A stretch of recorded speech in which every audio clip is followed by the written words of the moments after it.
अष्टम वेतन कमिशन को नहीं बड़ अपडेट आसिला। सरकार मागिले मोटामोट जानतु केबे बढ़िबो दरमा। आसंतु आज आमे एही नुआ अपडेट विषय रे वीडियो माध्यम जानिबा। तेणु वीडियो को आरंभ करबा पूर्वरु आपण समस्त को अनुरोध जो माने एपर्यंत आम चैनल को सब्सक्राइब करनांती आपण माने एबे ही आम चैनल को सब्सक्राइब करंतु आ एही वीडियो को बहुत मात्रा रे लाइक शेयर कमेंट करंतु।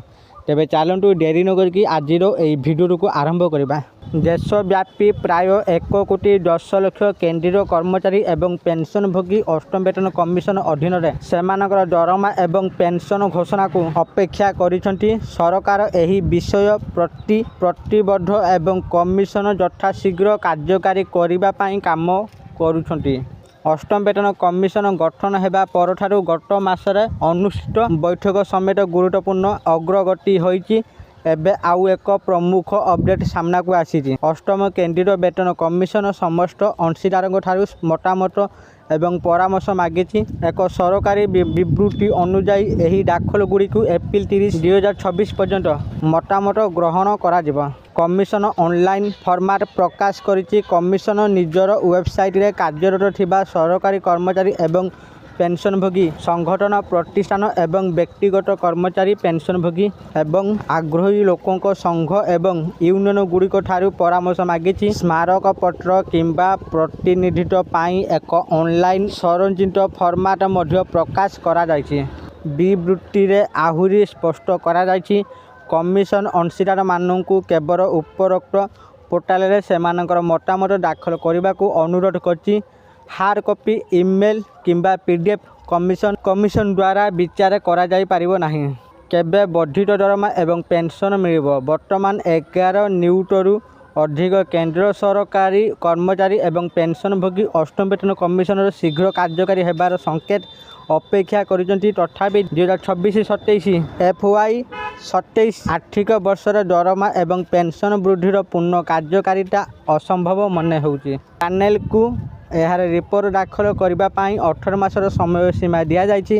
यह आर्थिक वर्ष 27 रे दरमा एवं पेंशन वृद्धि कार्यकारी हेबार संभावना कम। पूर्व रिपोर्ट अनुसार एपरी परिस्थिति रे चैनल प्रमुख अंशीदार मानक सहित यार परामर्श प्रक्रिया को त्वरान्वित करिपारे एवं 2027 मे मासरे शेष हेउठबा समय सीमा पूर्व यार रिपोर्ट दाखल करिपारिबे। महंगा भत्ता डीए फर्मुला कौन है? साधारणतः जिते बेले एक नूतन वेतन कमिशन सुपारिश कार्यकारी हुए महंगा भत्ता डीए एवं महंगा सहायता डीआर 00 को पुनःस्थापित करा जाए एवं तापरे पर्यायक्रमे पुनःस्थापित करा जाए। यार अर्थ हेउची डीए को मूल दरमार मिश्रण करा जिवो नाही बरं पुनः गणना करा जिवो। यह उल्लेख करा जिबा उचित जे अक्टोबर रे शेष संशोधन पर डीए एवं डीआर वर्तमान 58% रही। सरकारी राजकोष उपर 3.2 लाख कोटी पर्यंत बोझ। सप्तम वेतन कमिशन आर्थिक प्रभाव 1.02 लाख कोटी थिला। तथापि डीए डीआर समायोजन पर कर्मचारी वृद्धि कम थिला। अधिक कर्मचारी संख्या एवं पेंशनभोगी संख्या अधिक थिबारु अष्टम वेतन कमिशन आर्थिक प्रभाव यथेष्ट अधिक होई पारे। 2.4 लाख कोटी रु 3.2 लाख कोटी मध्य होई पारे। आशा करुच्ची आपण मानकु आजिर एही नुआ ताजा अपडेट भिडियोटी निश्चित भाव में भल लगी आपण मैंने भिडियो देखी सबकि बुझी जाइए। जदि आपण मानकु एही भिडियोटी भल लगी था दयाकोरी एही भिडियो को बहुत मात्रा लाइक शेयर कमेंट कर दिंतु। आउ जो मैंने एपर्यंत आम चैनल को सब्सक्राइब करना आपण मानकु अनुरोध आपण मैंने एबे ही आम चैनल को सब्सक्राइब कर दिंतु।